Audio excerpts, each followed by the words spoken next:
করে দিয়েছে, এই মুহূর্তে মেরে অজ্ঞান করে দিয়েছে, পুলিশ মারছে।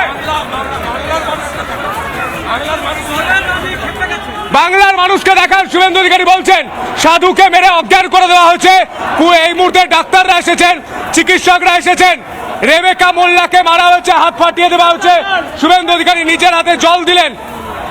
এই মুহূর্তে কিভাবে মানে আমরা এগোচ্ছি তখন পুলিশ জল করে দাঁড়িয়ে আছি, জল করে আমাকে ফেলে দিয়ে আর সে বলছে পালো এখান থেকে পালো। মাতাজি কিভাবে মারধর করা হলো সাধু বাবাকে? অসংখ্যভাবে লাঠি পেটা করেছে, এমনকি ওদের রড দিয়ে পর্যন্ত পিটিয়েছে। ডাক্তারবাবু কেমন আছেন? উনি কেমন আছেন? এখন পালস আছে, পালস আছে বলছেন। শুভেন্দু অধিকারীর এই মুহূর্তে উপস্থিত রয়েছেন নবান্ন চলো অভিযানে। আমি বলবো ব্রেক করতে। একজন সাধু মহারাজ, তিনি আহত, অসুস্থ। এই মুহূর্তে সেই ছবি, পুলিশ মেরেছে, লাথি মেরেছে, সেই অভিযোগও রয়েছে। এই মুহূর্তে সেই ছবি। চিকিৎসা